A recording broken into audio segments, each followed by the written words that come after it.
Je m'appelle sœur Elena Duarte et ce que je vais vous raconter s'est passé le 12 avril 2009. J'ai passé la majeure partie de ma vie en tant que religieuse catholique, derrière les murs silencieux d'un couvent. De l'extérieur, cela ressemblait à une vie sereine, consacrée à la prière, au service et au recueillement. Beaucoup croient qu'un tel endroit est exempt de tout doute, que le silence rapproche automatiquement l'âme de Dieu. Mais ce que peu de gens savent, c'est que même dans le silence le plus profond, le cœur peut se perdre. Je n'ai pas perdu la foi, pas exactement. Mais quelque chose en moi s'est lentement estompé, sans que je m'en aperçoive. Chaque jour était le même. Je me levais avant le lever du soleil, je priais la liturgie des heures, je m'occupais du jardin, j'enseignais le catéchisme aux enfants du village et j'aidais à la cuisine. Une routine pieuse, mais est-ce que cela me rapprochait de Dieu, ou simplement de symboles qui parlèrent de lui? Je n'ai jamais avoué ça, ni dans un journal, ni dans une pensée claire. Mais la question était là, cachée. Seigneur, est-ce que je te connais vraiment? Vint ce froid matin d'avril. Le ciel était gris et les couloirs du couvent étaient plus froids que d'habitude. J'ai allumé des bougies dans la chapelle pour la prière du matin, comme je l'avais fait des centaines de fois auparavant. C'est à ce moment-là que tout a changé. Une violente oppression s'empara de ma poitrine. Je suis tombée par terre. Les voix des sœurs criaient mon nom. Puis, silence. Mais je ne me suis pas réveillée dans un hôpital. Je n'ai vu aucun équipement, aucun visage familier. Quand j'ai ouvert les yeux, j'étais dans un endroit que je ne peux comparer à rien dans ce monde. Cela ressemblait à une église, mais les murs n'étaient pas en pierre. Ils étaient faits de lumière. Tout brillait. Les couleurs étaient impossibles à décrire. Et les sons, ils ne venaient pas d'instruments, mais ils semblaient être de la musique vivante, pulsant dans l'air, me traversant. Je respirais, mais ce n'était pas seulement cela. C'était comme si l'environnement lui-même respirait avec moi. Il n'y avait aucune peur, juste une sainte stupéfaction. Et puis j'ai entendu, pas à l'extérieur de moi, mais à l'intérieur, une voix à la fois douce et puissante, et elle disait mon nom, Hélène. À ce moment précis, je suis tombée à genoux, pas par peur, mais parce que quelque chose de sacré m'entourait, quelque chose de si réel que cela a brisé mes défenses. C'est alors qu'il est apparu. Pas une vision, pas un symbole, c'était lui, Jésus. Il se tenait devant moi, une lumière vivante l'entourait, plus fort que le soleil, mais pas aveuglant. Tes yeux, je les vois encore aujourd'hui. En eux, il y avait tout, la miséricorde, la vérité, le feu, l'éternité. Je ne pouvais pas détourner le regard. Je me sentais comme une fille devant lui, complètement connue, complètement aimée, complètement désarmée. J'ai essayé de parler. Je voulais expliquer, raconter toutes les années de service, les prières, les jeûnes, l'obéissance. Mais avant que je dise un seul mot, il m'a posé une seule question qui m'a traversé comme un éclair. Vous avez servi ma maison, mais m'avez-vous vraiment cherché? Je ne pouvais pas répondre. Je ne respire même pas. Parce qu'au fond, je le savais. J'étais occupée avec les choses de Dieu, mais pas toujours avec mon cœur tourné vers lui. J'ai suivi les règles, honoré les traditions, maintenu les structures. Mais j'ai arrêté de rechercher sa présence avec passion. Mon cœur s'est brisé. Et les larmes ne venaient pas de la culpabilité, mais d'un amour qui vous expose, vous déchire, et pourtant vous embrasse. J'ai pleuré devant lui. Je ne me suis pas sentie jugée. Je me suis sentie vue. Et être vraiment vue change tout. Jésus resta silencieux pendant un moment. Il m'a juste regardé. Et dans ce regard, il y avait un univers entier. Et dans ce silence, j'ai tout ressenti. Chaque prière est dite automatiquement. Chaque fois que je souris à mes sœurs avec un cœur vide. Chaque geste est fait par obligation, non par amour. Tout m'est revenu à l'esprit, comme si toute mon âme était déterrée. Mais étonnamment, je n'avais pas honte. Ce que j'ai ressenti était un appel irrésistible. Une invitation à se rapprocher. C'était comme si Jésus ne révélait pas ma sécheresse intérieure pour m'exposer, mais pour guérir moi. Puis il tendit la main et dit simplement « Viens ». Au moment où j'ai touché sa main, quelque chose d'indescriptible s'est produit. C'était comme si toutes les ombres que j'avais cachées pendant des années étaient baignées de lumière. Pas une lumière accusatrice, mais une lumière libératrice. J'ai senti le poids du doute, de la peur, de la sécheresse spirituelle. Tout cela étant doucement et avec amour enlevé. Je n'étais pas seulement pardonné, il était en cours de renouvellement. Alors qu'il tenait ma main, le paysage autour de nous a commencé à changer. C'était comme si un voile avait été levé. Nous entrions dans quelque chose de plus profond, de plus sacré. Je ne marchais pas, mais j'avais l'impression d'être guidée, comme si la lumière elle-même nous tirait vers l'avant. Je ne sais pas si j'étais encore dans un corps ou si j'étais juste un esprit, mais une chose était sûre, je ne m'étais jamais senti aussi vivant. C'est alors que je l'ai vu, une ville, mais pas faite de bâtiments, une ville faite de culte. C'était du son, de la lumière, des louanges, tout vibrait de vie. des chansons que je n'avais jamais entendues, mais que mon cœur comprenait. Il n'y avait pas d'instrument, mais l'harmonie était plus puissante que n'importe quel cœur terrestre. Les anges se déplacèrent dans une danse parfaite, ses ailes comme des flammes, ses gestes pleins de détermination. Et au centre de tout cela, il y avait un trône, pas un siège ordinaire. Ce n'est pas quelque chose que mon esprit pourrait décrire. C'était comme si la justice, la miséricorde, la beauté et la gloire fusionnent à un moment donné. Le trône du Père. J'ai essayé de regarder, mais mes genoux ont cédé, pas par peur, mais pourquoi sa présence pesait d'une manière sainte. L'air semblait l'adorer. Chaque souffle, chaque couleur, chaque vibration pointait vers le Dieu qui régnait là. Je savais, sans que personne ne me le dise, que c'était Dieu le Père. Et même avant lui, Jésus n'a pas lâché ma main. Il ne m'a pas pressé. Cela m'a fait ressentir quelque chose. Cela m'a fait trembler. Mais ensuite, tout a changé à nouveau. La musique s'est arrêtée. La lumière est devenue dense, pas sombre, mais lourde. Nous n'étions plus en ville. Nous étions ailleurs. Un endroit qui semblait attendre. Ce n'était pas le paradis, mais aussi ce n'était pas l'enfer. L'air y était lourd, une sorte de tristesse profonde, silencieuse, mais réelle. Jésus m'a regardé. Sa voix était douce lorsqu'il dit « Beaucoup traversent la mort sans s'en rendre compte. Ils ont vécu une vie religieuse,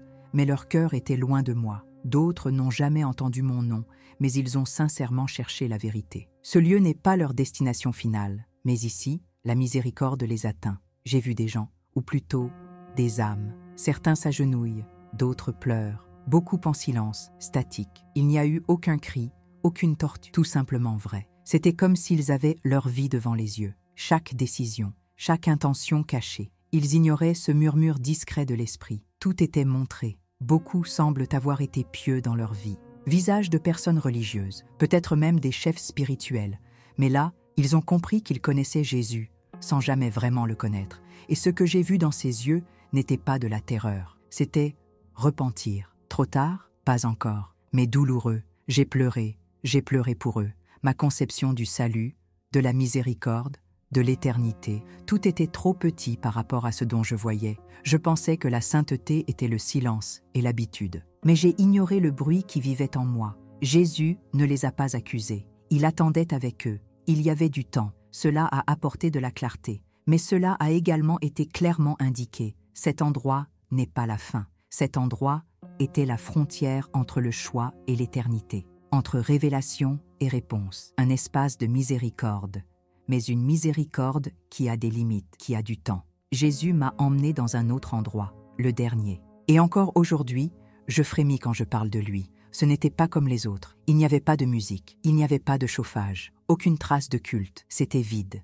mais pas un vide paisible. C'était un vide qui glaçait l'âme. Il n'y avait pas de lumière, pas même des ombres. Il y avait juste de l'absence de Dieu. À cet instant, j'ai su. C'était le lieu de la séparation, le destin final des âmes qui ont passé toute leur vie à se détourner de lui. Je n'ai vu aucun feu, pas de cris comme je l'avais toujours imaginé. Ce que j'ai vu était bien pire. Des âmes errant seules, formidables, perdues. Certains murmuraient pour eux-mêmes. Des choses comme « je pensais que j'aurais plus de temps ». Ils ne m'ont jamais dit qu'il était réel. La douleur n'était pas là, c'était à l'intérieur d'eux.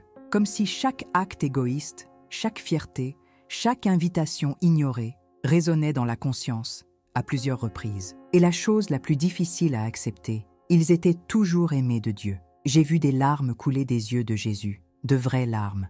Et puis il a dit quelque chose qui est resté gravé à jamais dans mon âme. Pour eux, je suis mort aussi. Mais l'amour ne force personne. J'ai ressenti le poids de cet amour blessé, la douleur d'un sauveur qui voulait intensément les sauver, mais ne violerait jamais le choix de chacun. J'avais envie de crier, crie. Dites-leur, il est encore temps. Mais ce n'était plus possible. Non pas parce que Jésus les a rejetés, mais pourquoi ils l'ont rejeté toute leur vie. Mon cœur s'est brisé. Je suis tombé à genoux, submergé par des larmes incontrôlables. C'est alors que tout a commencé à disparaître. Le voile s'est fermé, la lumière est revenue. Jésus s'est tourné vers moi. Son regard était ferme mais plein d'amour. Il a dit « Hélène, tu connaissais la discipline, mais maintenant, il connaît la vérité. Il ne suffit pas de me servir avec tes mains. Je veux ton cœur, et je veux que vous parliez avec audace, parce que beaucoup se sentent en sécurité, mais leur cœur est loin de moi. J'ai pleuré une fois de plus. J'ai murmuré, mais je ne suis pas digne. » Et il a répondu avec un amour qui brise tout doute. « Je n'appelle pas les dignes, j'appelle ceux qui le souhaitent, et je les rends saints. » Puis, il a touché mon front. Au moment où sa main m'a touché, tout s'est retiré. La lumière, les souvenirs, la douleur, la gloire, comme si une rivière me tirait en arrière. Et puis, je mis par art. Je me suis réveillée à l'infirmerie du couvent,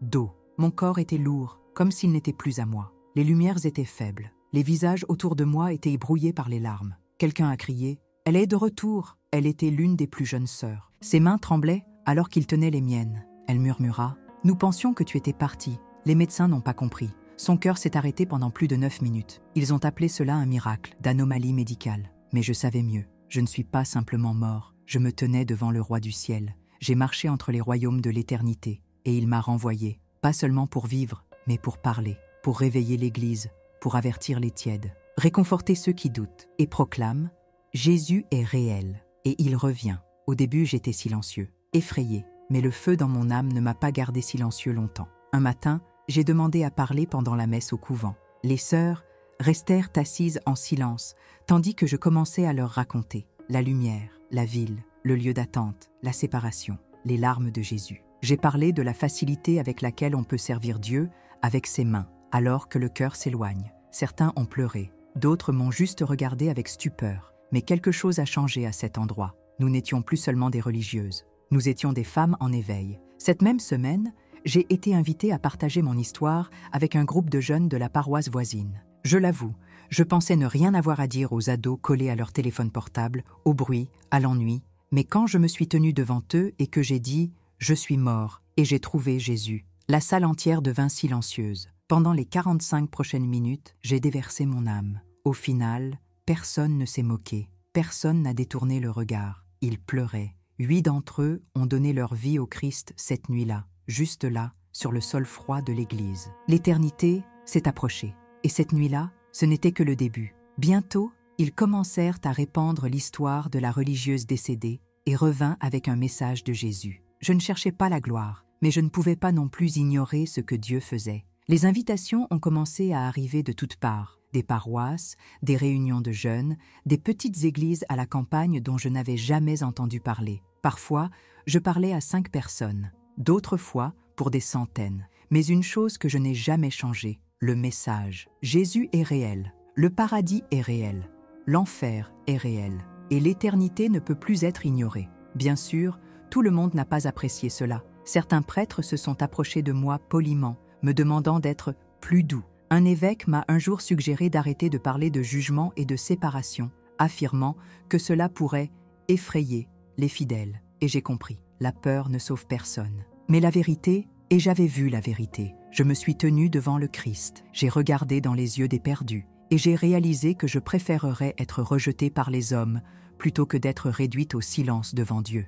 Mais la résistance ne venait pas seulement de l'intérieur de l'Église. Des choses étranges ont commencé à se produire la nuit. Je me réveillais avec une terrible pression dans la poitrine, incapable de respirer ou de bouger. Je savais que c'était spirituel. Une nuit, j'ai clairement senti une présence sombre dans le coin de la pièce. Elle me regardait. Je me détestais. Je murmurais d'une voix faible « Jésus ». Et au même instant, l'obscurité s'enfuit. Après cela, j'ai oint ma chambre avec de l'huile et je l'ai consacrée comme un lieu de présence de Dieu. Les attaques n'ont pas cessé immédiatement, mais je n'avais plus peur, parce que j'avais vu le roi, et après l'avoir vu, la peur perd son pouvoir. Puis vint la nuit qui allait tout changer à nouveau. J'ai été invitée à parler dans une ville connue pour sa longue histoire d'obscurité spirituelle, pratiques occultes, ésotériques, New Age. Dès que je suis entrée dans le bâtiment, je l'ai senti dans l'air, lourd, oppressif, comme si quelque chose d'invisible pesait sur moi. J'ai commencé à parler. Comme toujours. Au milieu du message, une fille assise en arrière-plan a crié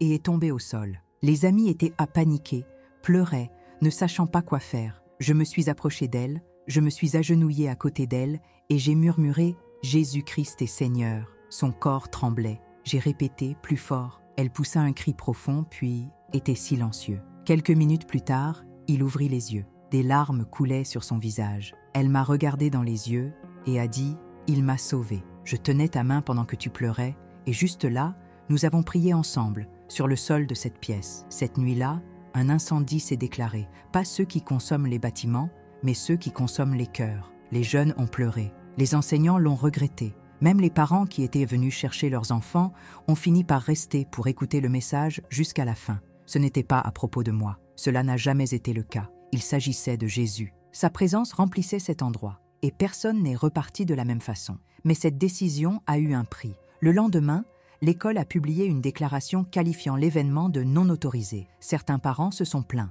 Les dirigeants de l'église, encore une fois, se sont éloignés de moi. Ils m'ont dit de faire attention, d'éviter d'être trop émotif, trop dramatique. Certains m'ont accusé d'avoir inventé tout ça. D'autres ont dit que tout cela n'était que hallucination. Ils m'ont même appelé fanatique. Et peut-être j'aurais cru ça si je n'avais pas vu ce que j'ai vu, si je n'avais pas senti la main de Jésus dans la mienne. Mais j'ai vu, je l'ai senti. Peu de temps après, j'ai reçu une lettre du Vatican. À l'époque, je pensais que c'était juste une autre réprimande. Mais quand je l'ai ouvert, j'ai découvert qu'un évêque, précisément l'un de ceux qui m'avaient critiqué auparavant, a voulu me rencontrer en personne. Nous devons comprendre ce qui se passe, indique la lettre. Je suis allé à Rome en silence. J'ai prié pendant tout le vol.